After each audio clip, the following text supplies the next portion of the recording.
दोस्तों, आज मैं चार्ट लेके आया हूं सुभाष चंद्र बोस जी का, जिनको हम टाइगर ऑफ बंगाल भी बोलते हैं, जिनको हम सुभाष बाबू भी बोलते हैं, जिनको हम नेताजी भी बोलते हैं।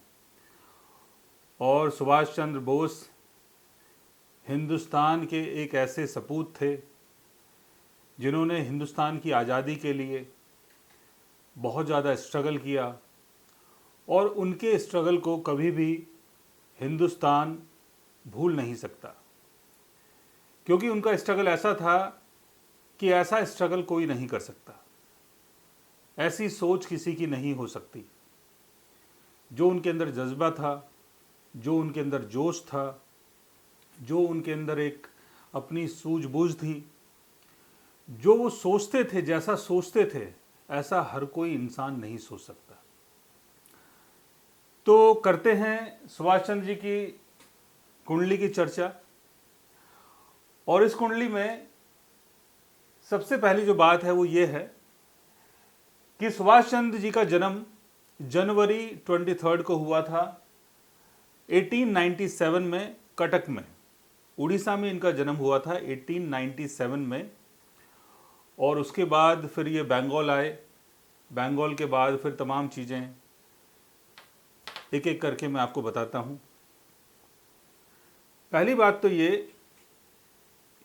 कि शुरुआती जीवन में इन्होंने काफ़ी स्ट्रगल किया, और पढ़ाई की अगर बात करें तो इन्होंने आईसीएस क्रैक किया था। आईसीएस जो है उस टाइम की सिविल सर्विस मानी जाती थी, और जो ब्रिटिश लोग थे उनके उसमें सबसे बड़ी पढ़ाई जो थी वो आईसीएस थी। जैसे हमारे यहाँ आईएएस है, वैसे ही वहाँ पर आईसीएस था।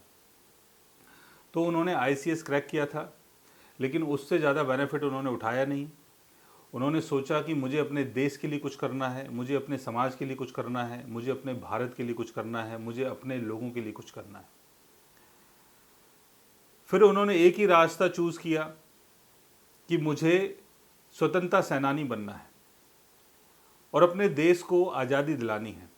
उसके लिए पहले उन्होंने कांग्रेस पार्टी ज्वाइन की, लेकिन बाद में उनके विचार और गांधी जी के विचार दोनों मैच नहीं करते थे।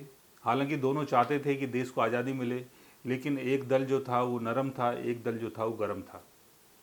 तो सुभाष बाबू गर्म दल के थे। वो कहते थे कि शांति से काम नहीं बनेगा, इन सब लोगों को यहाँ से भगाना पड़ेगा, लड़ो या मरो। और उनका एक नारा बड़ा फेमस हुआ था, तुम मुझे खून दो मैं तुम्हें आज़ादी दूंगा। यानी तुम लोग मेरे लिए अपना लहू बहाओ और उसके कारण आपको जीवन में आज़ादी मिलेगी, और वो आज़ादी मैं तुम्हारे लिए लेके आऊँगा, स्वराज तुम्हारे लिए लेके आऊँगा। तो बड़े जोशीले थे, बड़े हिम्मत वाले थे। उनके चार्ट में वो सारी चीज़ें दिखाई देती हैं।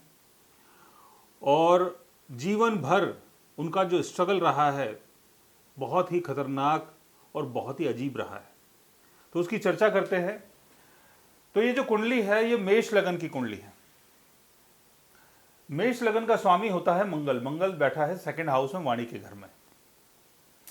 मेष लगन वाले लोग बड़े एग्रेसिव होते हैं क्योंकि इसका स्वामी मंगल होता है, बड़े निडर होते हैं और एक जगह टिककर ज़्यादा टाइम तक रह नहीं पाते क्योंकि उनको मूवमेंट पसंद है। क्योंकि मेष राशि जो है वो चर है। चर का मतलब होता है चलते जाओ चलते जाओ चलते जाओ चलते जाओ, रुको मत। तो एक जगह रुकने की आदत मेष राशि वालों को नहीं होती है। अब मेष राशि का स्वामी मंगल है। मंगल सेकंड हाउस में वाणी के घर में है। मंगल अगर सेकंड हाउस में वाणी के घर में होगा तो वाणी की प्रबलता दिखाता है, वाणी में जोश दिखाता है, वाणी के अंदर एंगर दिखाता है, गुस्सा दिखाता है। और इस मंगल को यहां से राहु भी देख रहा है। राहु अगर मंगल को देख लेता है और फर्स्ट हाउस का लॉर्ड अगर मंगल है तो इसका मतलब यह हो गया कि जो भी वो बोलते थे पूरा राष्ट्र, पूरा वर्ल्ड सुनता था, पूरी दुनिया सुनती थी। ये राहु के कारण उनको एम्पलीफिकेशन मिला। दूसरी बात ये, केतु की प्लेसमेंट देखो, केतु फोर्थ हाउस में है। फोर्थ हाउस में अगर केतु होता है तो इंसान का जहां पर जन्म होता है वो जन्म वाला स्थान जो है वो छूट जाता है और कई बार इंसान को अपना देश भी छोड़ना पड़ता है, अपना घर भी छोड़ना पड़ता है, अपने पेरेंट्स को भी छोड़ना पड़ता है। 4th हाउस का लॉर्ड 6th हाउस में है चंद्रमा। तो घर से दूर रहने के कारण कई बार इनकी जो मदर थी उनके साथ भी इनके कई बार आर्ग्यूमेंट्स होते थे, विचार नहीं मिलते थे। माँ बोलती थी कि बेटे ऐसे मत करो, कहाँ भटकोगे, कहाँ जाओगे। लेकिन सुभाष बाबू के दिमाग में तो एक ही चीज़ चलती थी, स्वराज स्वराज और स्वराज। तो उसके चक्कर में पेरेंट्स लोगों के साथ भी ज़्यादा बन नहीं पाती थी, विचार नहीं मिलते थे। और इस चंद्रमा को राहु भी देख रहा है। चंद्रमा 4th हाउस का लॉर्ड है। 4th हाउस का संबंध होता है आपके होमलैंड से, जहाँ पर आपका जन्म हुआ है, आपका देश। तो आपका देश कहाँ पर है? खतरे में है। छठा घर जो है वो एनिमी का हाउस है।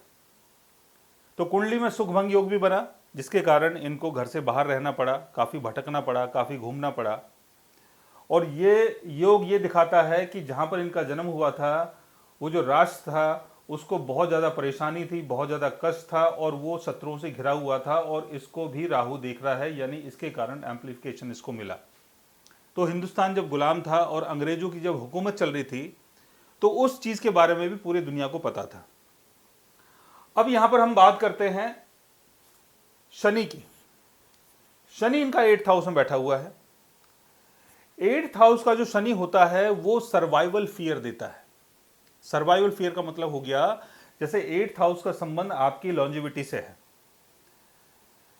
8th हाउस में अगर शनि होगा तो मृत्यु का भय, यानी इंसान की ऐसी कंडीशन हो जाती है कि उसके चारों तरफ इतने शत्रु हो जाते हैं और ऐसी दुविधा में आके इंसान फंसता है, ऐसे चक्रव्यूह में आके इंसान फंसता है कि जहां पर मृत्यु का भय स्टार्ट हो जाता है।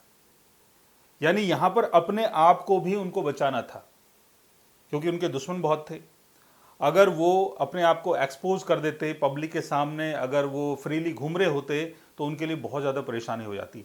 तो इस शनि के कारण उनको बहुत सारी अपनी एक्टिविटीज़ ऐसी करनी पड़ती थी जहां पर उनको सारे काम छुपके करने पड़ते। सुभाष बाबू ने एक अपनी फौज भी बनाई थी जिसका नाम था आज़ाद हिंद फौज। तो अपनी आज़ाद हिंद फौज को चलाने के लिए काफ़ी सीक्रेट सोर्सेज इनको इस्तेमाल करने पड़ते थे, और सीक्रेट सोर्सेज के थ्रू इनके पास पैसा आता था, जिससे फौज जो है उसका खर्चा चलता था। कुंडली में राजभंग योग भी बना हुआ है, दूसरी तरफ कुंडली में सुख भंग योग भी बना हुआ है। और राजभंग योग कैसे बना कि 10th हाउस का लॉर्ड शनि 8th हाउस में है, इसको केतु देख रहा है। तो आजाद हिंद फौज तो बनी, लेकिन वो ज्यादा लंबे टाइम तक नहीं चल पाई, और उसके लिए इन्होंने काफी स्ट्रगल किया। तो ये स्ट्रगल दिखाता है शनि। दूसरा, राहु और सूर्य का योग, साथ में बुध। तो कुंडली में बुध आदित्य योग बन रहा है, बुध और सूर्य का योग, जिसके कारण ये जनरल बने, और राहु साथ में बैठा हुआ है। तो जनरल वाली जो पोजीशन थी ये इन्होंने खुद ही क्रिएट करी थी। ये ऐसा नहीं था कि किसी कंट्री ने या इंडिया ने या ब्रिटेन ने इनको कोई ओहदा दिया, कोई पद दिया, ऐसा कुछ नहीं था। ये इन्होंने खुद ऑन बिल्ड किया, खुद बनाया और खुद ही जनरल बने। शुक्र की प्लेसमेंट अगर देखें तो शुक्र इनके 11th हाउस में है, 2nd हाउस का लॉर्ड है। तो फैमिली का सपोर्ट मिला, वाइफ का सपोर्ट मिला। इनकी वाइफ जो थी वो फॉरेनर थी। शुक्र की प्लेसमेंट से ये भी पता चलता है कि बहुत सारी जो फीमेल्स थी वो भी इनको सपोर्ट करती थी। जो भी इनका एजेंडा था, जो भी सुभाष बाबू सोचते थे कि मुझे भारत के लिए करना है, तो काफ़ी लेडीज़, काफ़ी औरतें इनका सपोर्ट करती थी और इनको बहुत ज़्यादा मानती थी, बहुत इनका साथ देती थी। ये शुक्र के कारण हुआ। 4th हाउस का लॉर्ड चंद्रमा 6th हाउस में है और इसको राहु देख रहा है। तो कुंडली में सुख भंग योग बन गया, यानी घर से दूर रहने का योग बना। 10th हाउस 11th हाउस का लॉर्ड शनि है, 8th हाउस में चला गया है, उसको केतु देख रहा है। तो पहले ये जनरल बने, पहले इन्होंने अपनी आज़ाद हिंद फौज बनाई, उसके बाद केतु के चक्कर में वहाँ से भी सेपरेशन हो गया। अब बात ये आती है कि ये बोला जाता है कि जब ये सारी चीज़ें हुई और जब फंडिंग मिलनी बंद हो गई, तो इनको अपनी जो सेना थी उनको अलग अलग करना पड़ा। यानी जिनको जहाँ जाना था, काफ़ी लोगों को उनके घर भेज दिया, कुछ लोगों से कहा कि ठीक है मैं आप लोगों से बाद में मिलता हूँ। ये सारी चीज़ें हुई। और उसके बाद क्या हुआ, उसके बाद इन्होंने एक फ़्लाइट अरेंज की, इनके लिए एक फ़्लाइट अरेंज की गई, और उस फ्लाइट के थ्रू इनको कहीं जाना था, क्योंकि ब्रिटिश एम्पायर के लोग इनको ढूंढ रहे थे, उनकी जो सेना थी वो इनको ढूंढ रही थी। और बार बार वो बर्मा और जो भी आपका बर्मा के आसपास का जो एरिया है वहाँ पर इनको सर्च किया जा रहा था, क्योंकि वहीं पर पूरा कैंप था, इनका सब कुछ था। तो वहाँ से इनको जाना पड़ा, और जिस प्लेन के थ्रू ये गए, जिस चार्टर्ड प्लेन के थ्रू गए, बाद में वो क्रैश हो गया। क्रैश होने के बाद बोला जाता है कि सुभाष बाबू की वहाँ पर बाद में डेड बॉडी मिली थी, उसको फिर क्रिमेशन के लिए भेजा गया, फिर उसकी जो राख थी वो जापान भेजी गई। ये सारी बातें हैं। और दूसरी तरफ जो बात आती है वो ये आती है कि सुभाष बाबू वहाँ से बच के निकल गए थे, और फिर बाद में उन्होंने एक साधु वाली ज़िंदगी जी। और जो साधु थे वो, उनका भी एक अपना नाम था, एक अपनी पहचान थी। वो सारी चीज़ें जोड़ी जाती हैं उनके साथ कि गुमनाम बाबा के नाम पर वो फेमस हुए। और फिर अभी कहते हैं कि 2000 के आसपास उनकी डेथ हुई थी। तो ये सारी चीज़ें बोली जाती हैं कि जो सुभाष बाबू थे वो बाद में भी जिए हैं। लेकिन अगर इनका चार्ट आप ध्यान से देखो तो स्कॉर्पियो साइन 8th हाउस में आ रहा है। स्कॉर्पियो साइन 8th हाउस में सडन डेथ को दिखाता है। शनि 8th हाउस में है, सर्वाइवल फियर को दिखाता है, यानी जब इंसान की मृत्यु हो रही होती है तो उसके सामने एक ऐसा मंजर होता है जहां पर इंसान को डर लगता है।